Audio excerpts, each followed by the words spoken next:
చంద్రబాబు నాయుడు ముఖ్యమంత్రి అవ్వాలి,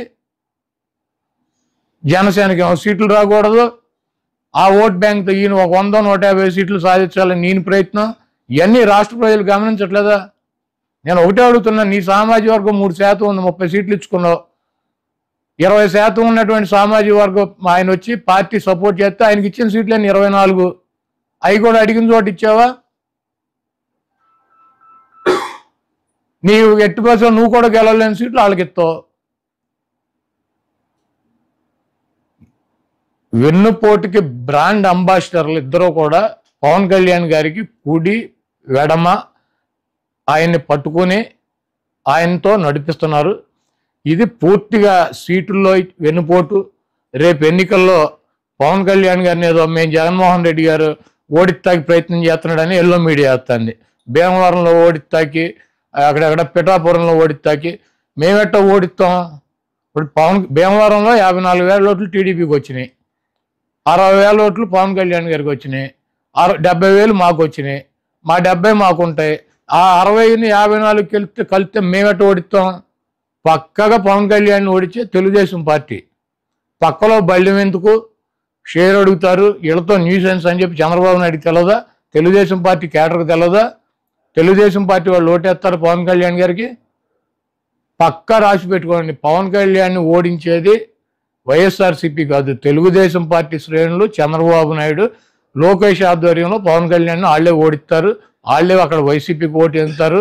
కాబట్టి మేము పవన్ కళ్యాణ్ని ఓడించాలనో, చంద్రబాబును ఓడించాలనో, లోకేష్ను ఓడించాలనో, లేకపోతే పలానా వ్యక్తిని ఓడించాలని చెప్పి వైఎస్ఆర్ కాంగ్రెస్ పార్టీకి టార్గెట్లు ఉండవు. 175 నియోజకవర్గాల్లో వైఎస్ఆర్ కాంగ్రెస్ పార్టీ అభ్యర్థులను గెలిపించుకోవటానికి మేము శక్తి వంచన లేకుండా మేము కృషి చేస్తాం, పని చేస్తాం. మా అభ్యర్థులు గెలవటానికి మా వైఎస్ఆర్ కాంగ్రెస్ పార్టీ, జగన్మోహన్ రెడ్డి గారు, మా శ్రేణులు పనిచేస్తాయి. ఎవరిని ఓడించాలి, ఎవరికి వెన్నుపోటు పడవాలి, ఎవరిని నాశనం చేయాలి, ఎవరిని సంకనాకించాలి, ఈ కార్యక్రమం అంతా చంద్రబాబు, లోకేష్ చూసుకుంటారు. వాళ్ళకి కావాల్సినటువంటి సహాయ సహకారాలు వెన్నుపోటు 1, ఈయన వెన్నుపోటు 2. 1కు అప్పచెప్పారు, 1 వెనకాల ఉండే మొత్తం కూడా కార్యక్రమాన్ని పూర్తి చేస్తారు. డెఫినెట్గా జనసేన అభిమానులకు కానీ, పవన్ కళ్యాణ్ గారికి కానీ ఒకటే చెప్తున్నా, పూర్తిగా పవన్ కళ్యాణ్కి స్క్రిప్టులు రాసి జగన్మోహన్ రెడ్డి గారిని ఏమి బూతులు తిట్టాలి, వైఎస్ఆర్ కాంగ్రెస్ పార్టీని ఏం బూతులు తిట్టాలి, ఇవన్నీ కూడా స్క్రిప్టులు రాసి ఇస్తున్నారు. ఇచ్చే జగన్మోహన్ రెడ్డి గారిని తిట్టిస్తున్నారు, మమ్మల్ని తిట్టిస్తున్నారు. దేనికి కారణం ఏంటి?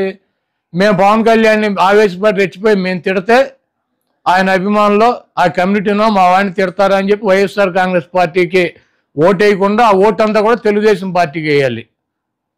కాబట్టి చంద్రబాబు మాట్లాడలేడా? ఊగిపోతా వార్నింగ్లు ఎత్తాడుగా, ముసిముసి నవ్వులు నవ్వుకుంటున్నాడు స్క్రిప్ట్ రాసి ఆయన చదువుతుంటే. కాబట్టి చంద్రబాబు లాంటి వెధవ, చంద్రబాబు లాంటి 420, చంద్రబాబు లాంటి వెన్నుపోటుదారుడు రేపు 2024 అసెంబ్లీ ఎన్నికలు అయిపోయినాక పవన్ కళ్యాణ్ తెలుసుకుంటాడు. 24 సీట్లు ఇవ్వటమే కాదు, ఆ 24 సీట్లో పవన్ కళ్యాణ్ కూడా కలిపి ఓడించడానికి చంద్రబాబు నాయుడు చేసేటువంటి ప్రయత్నాలు, రేపు ఎవరు ఎక్కడ ఎలా ఓడిపోయారు, తెలుగుదేశం పార్టీకి మెజార్టీ వచ్చినటువంటి బూతులు ఎలా వైఎస్ఆర్ కాంగ్రెస్ పార్టీకి మెజార్టీ వచ్చినాయి, పవన్ కళ్యాణ్ కానీ ఆయన అభ్యర్థులు కానీ ఏ రకంగా డిఫీట్ అయ్యారో రేపు రాబోయే రోజుల్లో ఎన్నికలు అయిపోయినాక వాళ్ళే స్పష్టంగా తెలుసుకుంటారు.